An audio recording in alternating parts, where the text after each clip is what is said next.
ఈరోజు ఆదివారం సప్తమి తిథితో కలిసి వచ్చింది. దీన్ని భానుసప్తమి అనే పేరుతో పిలుస్తారు. ఈ భానుసప్తమి సూర్య భగవానుడికి ఎంతో ప్రీతికరమైన రోజు. అయితే ఈ భానుసప్తమికి ఒక ప్రత్యేకమైన ప్రాధాన్యత ఉంది. ఆ ప్రాధాన్యత ఏంటంటే అధిక మాసంలో భానుసప్తమి వచ్చింది. ఆదిత్య మండల మధ్యాంతర్వర్తి నారాయణ అంటారు. శ్రీమన్నారాయణమూర్తి సూర్యమండల అంతర్భాగంలో ఉంటాడు. అలాంటి సూర్యనారాయణమూర్తి అంతర్భాగంలో ఉన్నటువంటి శ్రీమన్నారాయణమూర్తికి ప్రీతికరమైన అధిక మాసంలో వచ్చిన భానుసప్తమి. ఈ సందర్భంగా ఎలాంటి ముఖ్యమైన విధి విధానాలు పాటిస్తే సమస్త శుభ ఫలితాలు చేకూరతాయో నేటి శుభం లాభం అనే శీర్షికన పరిశీలిద్దాం.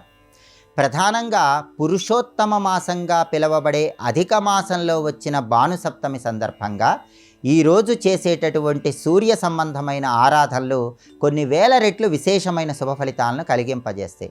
అందుకే అందరూ కూడా ఈరోజు స్నానం చేసే సమయంలో జపాకుసుమ సంకాశం కాశ్యపేయం మహాద్యుతిం తమోరిం సర్వపాపఘ్నం ప్రణతోస్మి దివాకరం అంటూ సూర్యభగవానుడి ధ్యాన శ్లోకం చదువుకుంటూ స్నానాన్ని ఆచరించండి.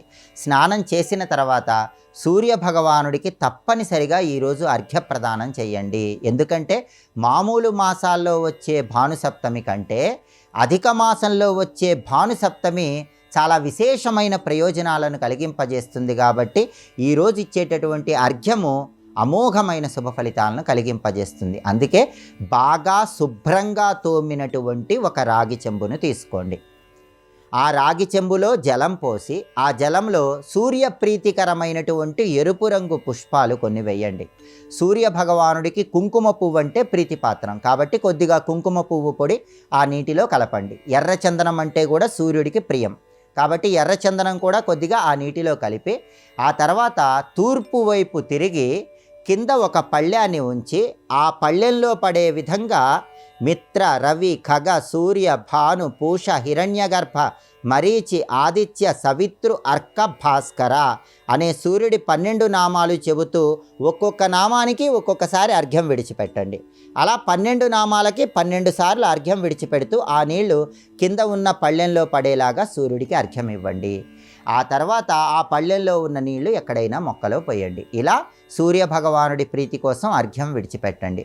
అంతేకాకుండా ఈరోజు ఎవరైనా సరే తప్పనిసరిగా స్నానం చేసిన తర్వాత గృహంలో తూర్పు దిక్కులో సూర్యప్రీతికరమైనటువంటి దీపాన్ని వెలిగించండి. ఆ దీపం ఎలా వెలిగించాలంటే తూర్పు దిక్కులో ఒక పీట ఏర్పాటు చేసి ఆ పీటకు పసుపు రాసి కుంకుమ బొట్లు పెట్టి బియ్యపిండితో ముగ్గు వేసి ఒక మట్టి ప్రమిదలో ఇంకొక మట్టి ప్రమిద ఉంచి అందులో నువ్వుల నూనె పోసి సూర్యభగవానుడు 12 ఆదిత్యులుగా ఉంటాడు కాబట్టి సంవత్సరంలో వచ్చే 12 నెలల్లో 12 పేర్లతో 12 రూపాలతో ఉంటాడు కాబట్టి 12 ఆదిత్యులకు సంకేతంగా 12 ఒత్తులు వేసి దీపాన్ని వెలిగించండి.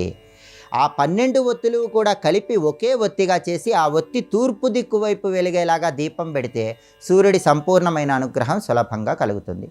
అధిక మాసం అంటేనే దానాలకు ప్రాధాన్యత ఉన్న మాసం. అధిక మాసం పురుషోత్తమ మాసంలో గోధుమలు దానం ఇస్తే అద్భుత ఫలితం కలుగుతుందని పురుషోత్తమ మాహాత్మ్యం అనే ప్రామాణిక గ్రంథంలో చెప్పారు. అందులోనూ అధిక మాసంలో వచ్చే భానుసప్తమి కాబట్టి ఈరోజు ఖచ్చితంగా గోధుమలు దానం ఇవ్వండి. కేజింబావు గోధుమలు ఎరుపు రంగు వస్త్రంలో మూట కట్టి రవిహోరా కాలంలో దానం ఇవ్వండి. అంటే మధ్యాహ్నం 1 గంట నుంచి 2 గంటల మధ్య ప్రాంతంలో. అలా వీలు కాని వాళ్ళు రాత్రి 8 గంటల నుంచి 9 గంటల మధ్య ప్రాంతంలో దానం ఇవ్వండి. కానీ మధ్యాహ్నం పూట ఉన్న రవిహోరా కాలం రాత్రికి ఉన్న రవిహోరా కాలం కంటే ఎక్కువ ఫలితాలను కలిగింపజేస్తుంది. కాబట్టి వీలైనంత వరకు మధ్యాహ్న రవిహోరా కాలంలోనే గోధుమలు దానం ఇవ్వండి. గోధుమలు దానం ఇవ్వటం వీలు కాని వాళ్ళు గోధుమలతో చేసిన పదార్థాలు ఇతరులకైనా పంచిపెట్టండి. ఎందుకంటే దేవాలయంలో ఇలా ప్రత్యేకంగా గోధుమల దానం ఇవ్వటం వీలు కాని వాళ్ళు గోధుమలతో చేసిన పదార్థాలు పంచిపెట్టినా కూడా అధిక మాసంలో వచ్చే భానుసప్తమి సందర్భంగా సూర్యుడి అనుగ్రహము, విష్ణుమూర్తి అనుగ్రహము ఇద్దరి అనుగ్రహానికి సులభంగా పాత్రలు కావచ్చు. ఈరోజు స్తోత్రపారాయణ విశేషమైన శుభ ఫలితాలు కలిగింపజేస్తుంది. దీర్ఘకాలిక అనారోగ్య సమస్యలతో బాధపడే వాళ్ళు ఎవరైనా సరే శ్రీకృష్ణుడి కుమారుడైనటువంటి సాంబుడు సూర్యుడిని ప్రార్థించినటువంటి ఒక ప్రత్యేకమైన స్తోత్రం ఉంది. దాన్ని ఆర్య ద్వాదశక స్తోత్రం అనే పేరుతో పిలుస్తారు. ఆ స్తోత్రాన్ని ఈరోజు చదివినా విన్నా దీర్ఘకాలిక అనారోగ్య సమస్యల నుంచి బయటపడి సూర్యభగవానుడి సంపూర్ణమైన అనుగ్రహానికి సులభంగా పాత్రలు కావచ్చు. కాబట్టి చాలా శక్తివంతమైనటువంటి అధిక మాసంలో వచ్చే భానుసప్తమి సందర్భంగా ఈ ప్రత్యేకమైన విధి విధానాలు పాటించండి. ఎలాంటి దానాలు ఇవ్వలేని వాళ్ళు, ఎలాంటి దీపాలు వెలిగించుకోలేని వాళ్ళు సూర్యభగవానుడికి సంబంధించిన ఓం నమో భగవతే శ్రీ సూర్యాయ అక్షితేజసే నమః ఈ మంత్రాన్ని ఈరోజు వీలైనన్ని సార్లు పఠించండి.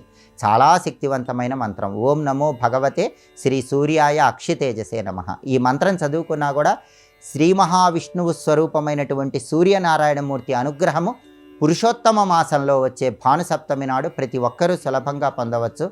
సమస్త శుభ ఫలితాలను సిద్ధింపజేసుకోవచ్చు.